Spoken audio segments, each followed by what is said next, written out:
Fallen angels, the fall of Okay, so humanity I in have a a fallen word. world and hell. This is more like a revelation that God gave me. This is my first time using this mic, and I'm not sure how this is gonna go, but and I have these notes here, and I really want to try to give this in the way that the Lord gave it to me. So I'm gonna try not to go too fast. This revelation is about fallen angels, the fall of humanity in a fallen world, and hell, and how it all kind of comes together. So there's going to be like a little bit of like background, Bible teaching, and then the revelation at the end. So in Luke 10:18, Jesus tells us that he saw Satan fall from heaven like lightning. Luke, just for context, for the believer, Luke 10:19 through 20 tells us that Jesus says, I have given you authority to trample on snakes and scorpions and to overcome all the power of the enemy, and nothing shall harm you. However, do not rejoice that the spirits submit to you, but rejoice that your names are written in heaven.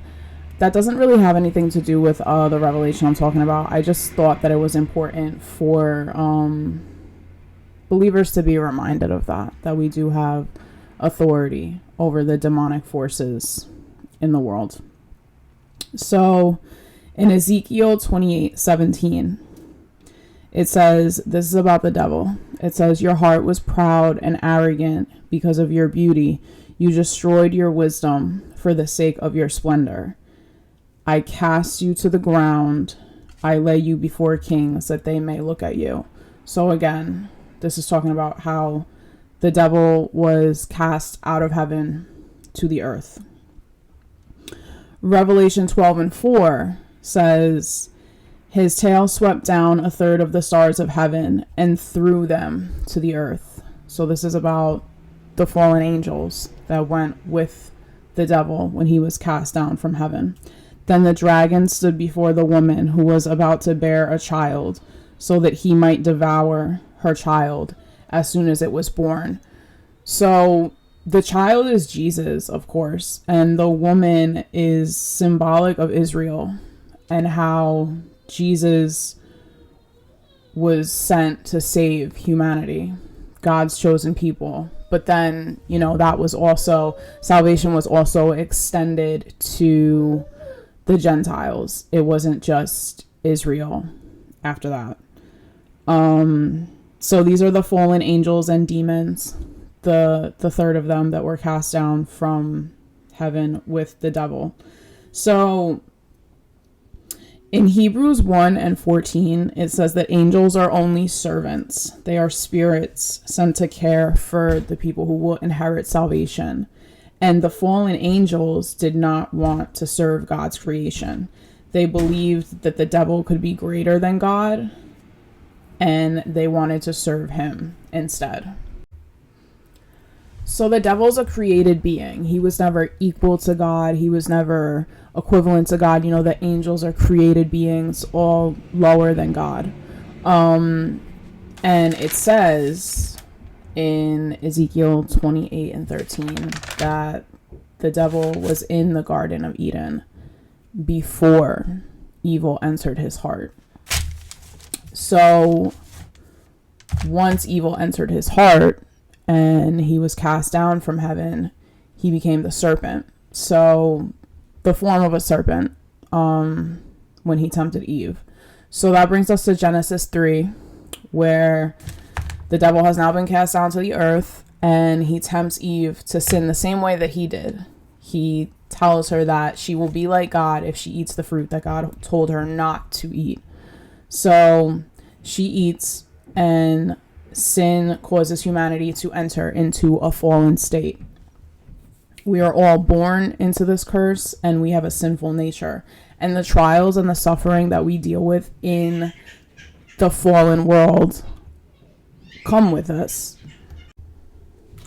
So the devil is mad that Jesus was sent to reconcile us back to God when many of us commit the same sins that he did. and we blindly worship the devil as we continue to come into agreement with sin. Hell was created for the devil and his demons, but we go there too if we choose to remain in our fallen state. So we have a way out through Jesus, but their judgment is set. Now, the issue is that a lot of believers, they think that they can accept Jesus, but they don't really follow him.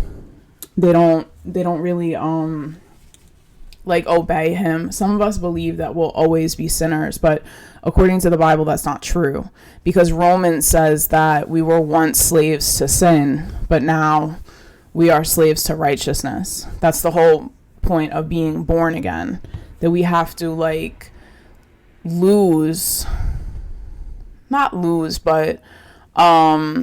come out of our sinful nature and be more like God. We were created in his image and in his likeness, so there's no reason that we have his spirit. There's no reason that with Jesus we can't be more like him the way that we were called to be.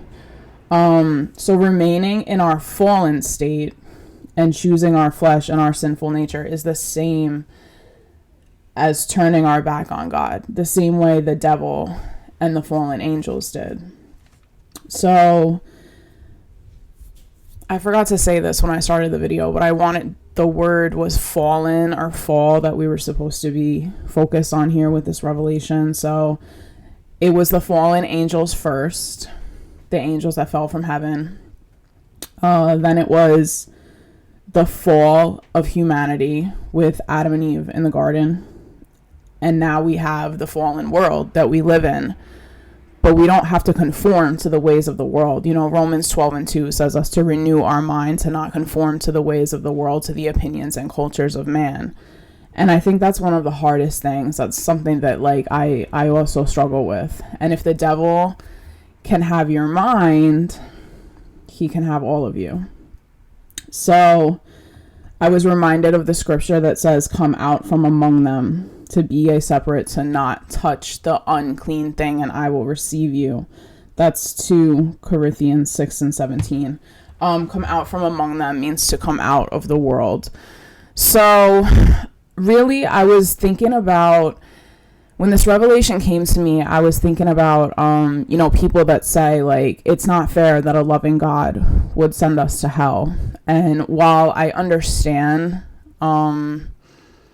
the whole thing with heaven and hell, I was trying to think of a better way that I could explain it to people so that they could understand that it's not really that a loving God sends us to hell. That's the way that the devil twists it and gets people to perceive it, so they turn their back on God, so they're angry with God. But this is more of just the devil's deception. So the whole thing is really about, like I said, the fallen angels, the fall of humanity, and living in a fallen world. If we conform to those thoughts, and those are worldly thoughts, a loving God wouldn't send you to hell. That's not the truth. But if you don't know the truth, if you never read the Bible, you continue believing the lie. There's so many people that they don't even know that a third of the angels fell from heaven with the devil, because they don't read. They don't know Ezekiel. They don't understand how the devil was created, how he came to rule the earth. He's the prince and the power of the air. I've said that to people and they're like, what? Who told you that? I'm like, it's in the Bible. So I hope this blesses you.